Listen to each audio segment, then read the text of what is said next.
Hi everyone, welcome back to my channel. I am Ujjwal Josarvedi, cleared my CA finals in May 25 attempt.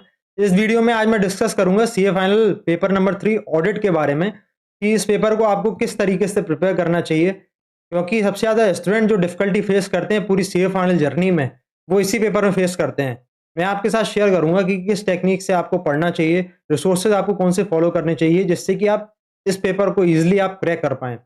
मैं अगर बात करूँ May 25 exam की, जो CA final audit का paper आया था, वो सीए फाइनल हिस्ट्री में टफेस्ट पेपर था, क्योंकि वो पेपर बहुत ही डीप अंडरस्टैंडिंग रिक्वायर रखता था आपसे, और जो एमसीक्यूज़ थे वो भी बहुत कॉन्सेप्चुअल नॉलेज आपकी डिमांड रखते थे। तो कोई भी अगर उस पेपर में ऊपर-ऊपर से पढ़ के गया होगा तो उसको उस पेपर में डेफ़िनेटली दिक्कत आई होगी।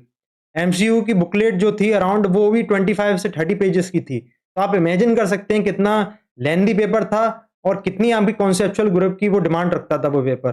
उस पेपर में मेरे एमसीक्यूज़ में 22 मार्क्स आए थे आउट ऑफ 30 मार्क्स। मैं आपके साथ वो सारी चीज़ें शेयर करूँगा जिसने मुझे हेल्प करी इस पेपर को क्रैक करने में। अगर आपको भी ऑडिट डिफ़िकल्ट लगता है, आपको ये लगता है कि ये पेपर हमसे क्रैक नहीं हो पाएगा, तो मैं आपसे बस एक ही चीज़ कहता हूँ कि आप जो मेरी बताई बातें हैं उनसे आप चलो। अगर आप एक प्रॉपर स्ट्रैटेजी से चलो, आप पूरा कवरेज आप करके चलो, तो 40 मार्क्स लाना कोई डिफ़िकल्ट टास्क नहीं है। 40 मार्क्स आराम से आएँगे, और आप ये चीज़ फ़ॉलो करोगे ना, तो आपका, मैं कहता हूँ, गारंटी देता हूँ, आप आने वाले अटेम्प्ट में आप ये ऑडिट पेपर्स का जो आपका फ़ियर है, वो भी निकल जाएगा और आप इसको ईज़िली आप क्लियर भी कर पाओगे। अब बात करता हूँ, क्या इसमें किसी भी तरीके की आपको कोई लेक्चर्स लेने की ज़रूरत है कि नहीं? तो अगर आपकी कॉन्सेप्चुअल क्लैरिटी है, आपको अंदर से कॉन्फिडेंस है कि आप इतने बड़े सिलेबस को खुद से कवर कर सकते हो, आपको ऑडिट समझ में आता है, आप ऑडिट में जितने टर्म्स आप यूज़ होते हैं उससे फ़ैमिलियर हो आप, तो आपको लेक्चर्स बिल्कुल लेने की ज़रूरत नहीं है। आपको अगर कोई भी दिक्कत आती है इसमें, किसी भी तरीके की कॉन्सेप्चुअल क्लैरिटी नहीं है, तो आपको लेक्चर्स आपको लेने चाहिए। क्योंकि मैंने भी लेक्चर्स लिए थे, मेरा अप्रोच ये था कि मुझे अपनी शुरू से कॉन्सेप्चुअल क्लैरिटी लेके चलनी है, अपनी टर्मिनोलॉजीज़ लेके चलनी है। दूसरा कारण ये भी था कि मेरे पास उतना टाइम नहीं था कि मैं खुद से इसको सेल्फ प्रिपेयर कर पाऊँ। तो अगर मैं सेल्फ प्रिपेयर इसको करता, तो हो सकता है मेरे अदर दूसरे सब्जेक्ट उसकी प्रिपरेशन हैम्पर हो जाती, उसको मैं इतना अच्छे से प्रिपेयर नहीं कर पाता, क्योंकि टाइम मेरा फिर ऑडिट में भी जाता। इसलिए मैंने लेक्चर्स लिए थे।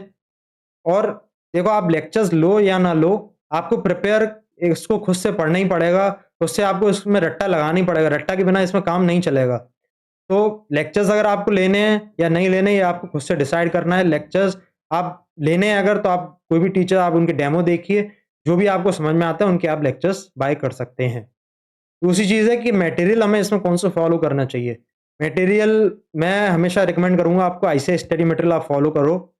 आप लेक्चर्स लेते हो आप, तो आप उनके टीचर्स की आप कॉन्सेप्ट बुक भी फॉलो कर सकते हो। मैं बताऊँगा उसमें आपको किस तरीके से करना है। आईसीआई स्टडी मटेरियल आप इसलिए कह रहा हूँ, क्योंकि जो भी आपके क्वेश्चंस बनते हैं पेपर में, वो स्टडी मटेरियल से ही बनते हैं। स्टडी मटेरियल से वो एक लाइन आपको उठा के पूछ लेंगे, उसी पे वो आपके केस स्टडी बना देंगे, एमसीक्यू में भी और डिस्क्रिप्टिव में भी। तो अगर आपने वो चीज़ पढ़ी होगी, तो आप उसको ईज़िली टैकल कर पाओगे। अगर आपने वो चीज़ बार-बार पढ़ी है, तो आपको इवन ये तक याद आ जाएगा कि इस पेज नंबर पे ये मतलब लाइन मैंने पढ़ी थी। तो स्टडी मटेरियल आप लेके चलो। 2 फ़ायदे हैं स्टडी मटेरियल के। एक तो आपको डिस्क्रिप्टिव में भी आपको आसानी होगी, आप समझ में आ जाएँगी चीज़ें आपको कि कौन से चीज़ से, टॉपिक से पूछा गया है मुझसे।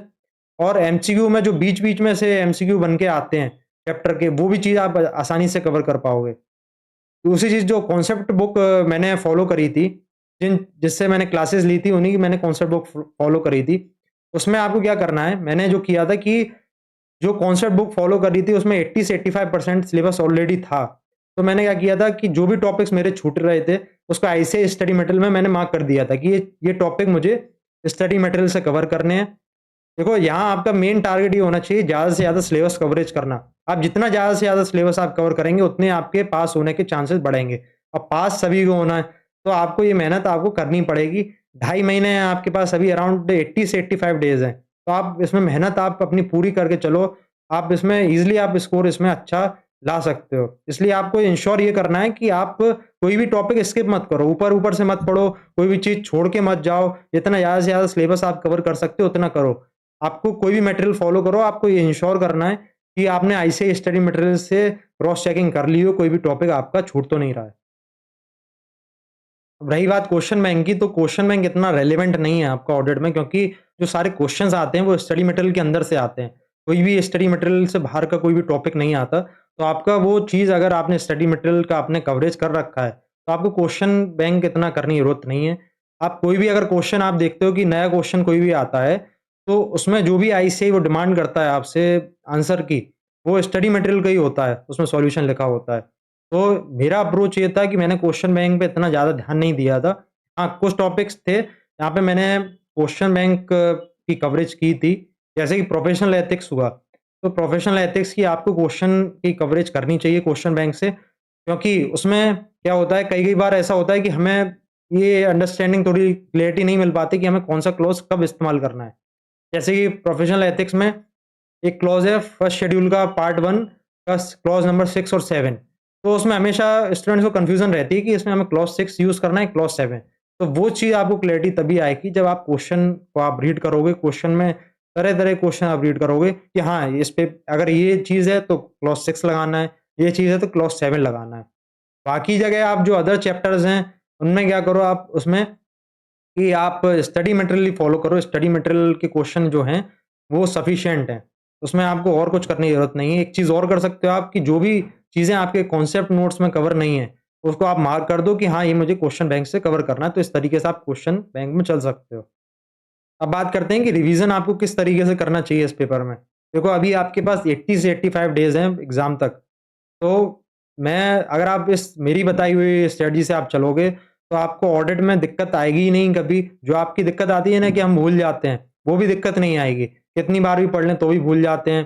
तो वो दिक्कत मैं गारंटी देता हूँ वो दिक्कत आएगी ही नहीं आपको। और मेरी बताई हुई स्ट्रैटेजी से आप चलो, ये फ़ॉलो करो, आपका कॉन्फिडेंस भी बूस्ट होगा और आप इसमें मार्क्स भी आप अचीव करोगे। तो मुझे पता था कि मेरा जो ऑडिट सब्जेक्ट है, वो वीक है। मुझे इसमें अदर सब्जेक्ट से मतलब 2 टाइम्स ज़्यादा, 3 टाइम्स, 4 टाइम्स ज़्यादा मुझे इसमें मेहनत इसमें करनी पड़ेगी। वो चीज़ आपको भी पता है, आपको अगर ऑडिट वीक है तो आपको मेहनत इसमें करनी पड़ेगी। इसमें आपको डेली का अपने 3 से 4 घंटे आपको निकालने ही पड़ेंगे डेली के। जिसमें आप मैं बताता हूँ कि मैंने क्या किया था कि जब कोई भी सब्जेक्ट मैं रिवाइज़ कर रहा हूँ, मान लो एफआर में रिवाइज़ कर रहा हूँ, तो एफआर को मैं पूरा दिन दे रहा हूँ, लेकिन स्टार्टिंग का जो मॉर्निंग में मुझे मुझे 3 से 4 घंटे ऑडिट को देने ही देने हैं डेली। 3 से 4 घंटे डेली कुछ भी हो आपको देने ही देने हैं, भले ही आप एफआर पढ़ो ना पढ़ो।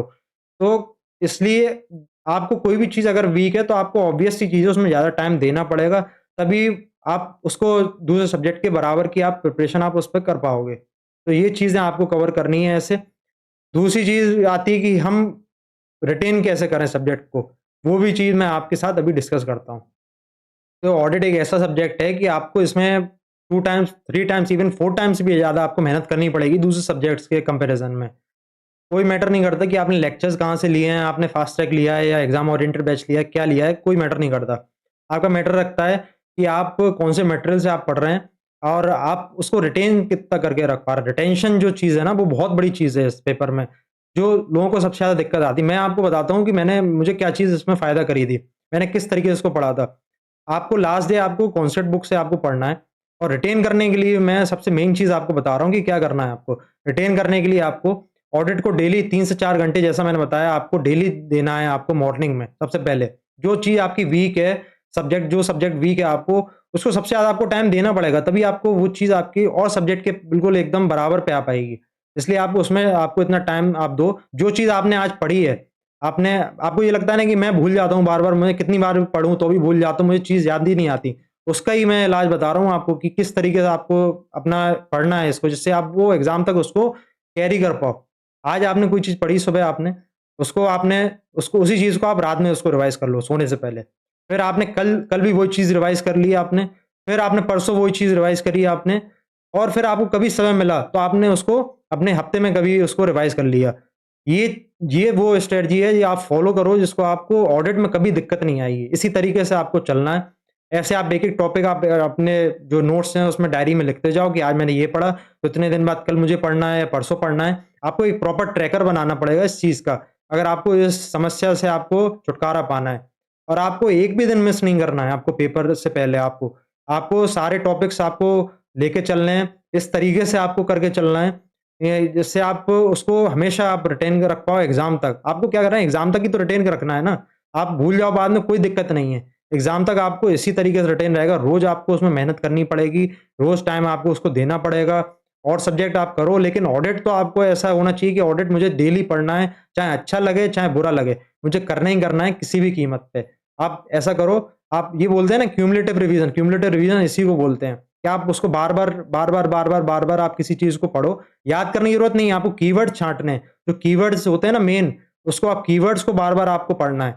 एक बार आपने स्टार्टिंग में आपने फर्स्ट रिवीजन में आपने पूरा कंटेंट पढ़ लिया, कीवर्ड उसके छाँट लिए, अब आपको जो अगला रिवीजन है उसमें आपको कीवर्ड्स ही बार-बार उसको रिवाइज़ करने हैं, रिकॉल करने हैं बार-बार। ये मल्टीपल रिवीजन्स मैं इसलिए कह रहा हूँ क्योंकि जो अपने माइंड का नेचर होता है ना कि हम एक भी दिन अगर किसी चीज़ को नहीं पढ़ेंगे या हमने पढ़ी है और इसको हम अगले 5-6 दिन नहीं पढ़ेंगे, तो हम वो हमारे दिमाग से बिल्कुल गायब हो जाएगी। तो आपको ऐसा होने नहीं देना है और ख़ासकर ऑडिट जैसे सब्जेक्ट में, जो अपने आप में इतना बड़ा सिलेबस है। आप 5 दिन की तो आप छोड़ो, 1 दिन आप नहीं पढ़ो तो भी आपका गायब हो जाएगा ऑडिट। तो वो चीज़ आपको होने ही नहीं देनी है बिल्कुल, वो शुरू से ही आपको उसको पकड़ बना के चलनी है। मल्टीपल रिविज़न्स इसलिए मैं कह रहा हूँ जो बार-बार आपकी भूलने की आदत है ना, आपको आज आपने उसको रिवाइज़ कर लिया, फिर आपने उसको कल रिवाइज़ कर लिया, फिर तीसरी बार उसको आपने परसों रिवाइज़ कर लिया। आप 5-6 बार आप ऐसे ही आप देखो कि एक-एक बार में ही आपका टॉपिक है जो अपने आप मल्टीपल टाइम्स रिवाइज़ होता जाएगा। तो वो चीज़ आपको करते चलो, आपको अपना आप देखोगे over a period of 15 days और 20 डेज़ आप ये देखो कि उसका आपका जो रिवीज़न का टाइम है वो भी कम होता जाएगा। वो आपको कम करना ही पड़ेगा रिवीज़न का टाइम, आपको इतना ज़्यादा डीप में हर रिवीज़न में नहीं घुसना है, तभी जाके आप 1.5 डेज़ में आप उसको रिवाइज़ कर पाओगे। वरना आपका इतना बड़ा सिलेबस है 1.5 डेज़ में रिवाइज़ होगा ही नहीं किसी कीमत पे। मैं देखता हूँ कि 1.5 डेज़ में सबको दिक्कत आती है और आप ये चीज़ भूल जाओ कि आप ये सोचते हो कि हमें याद आएगा नहीं एग्ज़ाम में। सब चीज़ें आपको याद आएँगी, बस आप प्रॉपर एक ये स्ट्रैटेजी लगा के चलो, आपका बिल्कुल आपको ऑडिट में कहीं भी दूर-दूर तक कोई दिक्कत नहीं आएगी। इसी तरीके से आपको इसमें ऑडिट में ग्रिप बनानी है अपनी। अब मैं आपके साथ एक बहुत ही अंडररेटेड चीज़ के बारे में डिस्कस करूँगा, वो है राइटिंग प्रैक्टिस। मैं देखता हूँ स्टूडेंट प्रैक्टिकल सब्जेक्ट में भर-भर के राइटिंग प्रैक्टिस करते हैं, एफआरओ, एफएमओ, एक-एक क्वेश्चन को 3-3, 4-4 बार राइटिंग प्रैक्टिस करके देखते हैं। लेकिन ऑडिट जैसे सब्जेक्ट में, थ्योरी जैसे सब्जेक्ट में बिल्कुल भी राइटिंग प्रैक्टिस नहीं करते। इसी का कारण है कि ऑडिट में स्टूडेंट्स को प्रॉब्लम फेस होती है, वो एग्ज़ाम में उन्होंने कॉन्सेप्ट तो पढ़ लिया लेकिन एग्ज़ाम में उनको समझ में नहीं आ रहा कि क्वेश्चन हमें किस तरीके से स्टार्ट करना है, क्या क्वेश्चन में लिखना है। तो आपको क्या करना है कि क्वेश्चन बैंक जो आपने फॉलो कर रहे हो, उसको आपको मैक्सिमम टाइम रीड करना है। आपको हर एक चैप्टर में 4-5 क्वेश्चन छाँटने हैं। ऐसे करके आपको पूरे सिलेबस में 60 से 70 क्वेश्चन छाँटने हैं। उसको आपको एनालिसिस करना है। उससे आपको सोचना है कि इस क्वेश्चन में जो भी क्वेश्चन आप रीड कर रहे हो कि इस क्वेश्चन का क्या आंसर होने चाहिए। आपने सोचा, इंस्टीट्यूट ने जो आंसर लिखा है उसको आप मैच करके देखो। आपको समझ में आ जाएगा कि क्या कहाँ चीज़ आप लैग कर रहे हो। तो आप उसको आप एनालिसिस करके चलो, आपको समझ में आ जाएगा कि क्या इंस्टीट्यूट हमसे क्या-क्या चीज़ें माँग रहा है। आपके पास समय है तो आप उसको क्या करो कि आप खुद से रोज़ 2-2 3-3 क्वेश्चन आप उसको खुद से लिख के देखो। पूरा क्वेश्चन आपको ज़रूरी नहीं है, स्क्रिबल आप करके देखो कि हाँ, ये चीज़ें इसमें होनी चाहिए थी और मैंने इंस्टीट्यूट भी ये चीज़ें लिख रहा है। तो आपको ये चीज़, इससे आपको कॉन्फिडेंस बूस्ट होगा और आपको सब चीज़ें, आपको एक स्ट्रक्चर समझ में आएगा कि इंस्टीट्यूट इंट्रो हमसे क्या माँग रहा है, बॉडी में हमसे क्या माँग रहा है और जो आपका कंक्लूज़न क्या किस तरीके से आप हमसे चाह रहा है। तो वो सारी चीज़ें आप इस तरीके से आप करके चल सकते हो। अब मैं बात करूँ कि मॉक टेस्ट आपको इस पेपर में देना चाहिए या नहीं देना चाहिए। तो मैं पर्सनली अगर बात करूँ तो मैंने एक मॉक टेस्ट दिया था इसका, पूरा सिलेबस एक बार रिवाइज़ करने के बाद। मेरा मेन कारण ये था मॉक टेस्ट देने का कि हम लोग को बार-बार जो चीज़ें हम लोग ये सोचते हैं कि हमको चीज़ें रिकॉल होंगी या नहीं होंगी एग्ज़ाम वाले दिन, तो उसी को चेक करने के लिए मैंने मॉक टेस्ट दिया था। आईसीएआई का मॉक टेस्ट पेपर मैंने डाउनलोड किया था, खुद से सेल्फ लिख के देखा था, सेल्फ इवैल्यूएट मैंने खुद से किया था उसको। मेन टाइम बाउंड तरीके से मैंने उसको दिया था 3 घंटे का। इसलिए ये चेक करने के लिए क्या मैं रिकॉल कर पा रहा हूँ और रिकॉल करने के साथ-साथ क्या मैं उसको 3 घंटे में लिख पा रहा हूँ या नहीं लिख पा रहा हूँ। तो आप भी चाहो तो ऐसे ही आप मॉक टेस्ट दे सकते हो, आपको देना चाहिए। अगर आपकी स्पीड आपकी स्लो है, तो मैं आपको रिकमेंड करूँगा कि आपको कम से कम 2 या 3 मॉक टेस्ट आपको देने ही चाहिए आपको। तो ये थी मेरी सीए फाइनल ऑडिट सब्जेक्ट की स्ट्रैटेजी। अगर आपको इस सब्जेक्ट से रिलेटेड और भी कुछ डाउट है, कुछ और पूछना है आपको, तो आप मुझसे कमेंट सेक्शन में आप पूछ सकते हो। आप लिंक्डइन या इंस्टाग्राम पर भी आप मुझसे कनेक्ट कर सकते हो, जिसकी लिंक मैं आपको डिस्क्रिप्शन बॉक्स में दे दूँगा। अपनी सर्टिफाइड कॉपीज़ का भी लिंक मैं आपको डिस्क्रिप्शन बॉक्स में दे दूँगा, जहाँ से वो चीज़ आप रेफर कर सकते हो। तो मिलते हैं नेक्स्ट वीडियो में, तब तक के लिए थैंक यू सो मच।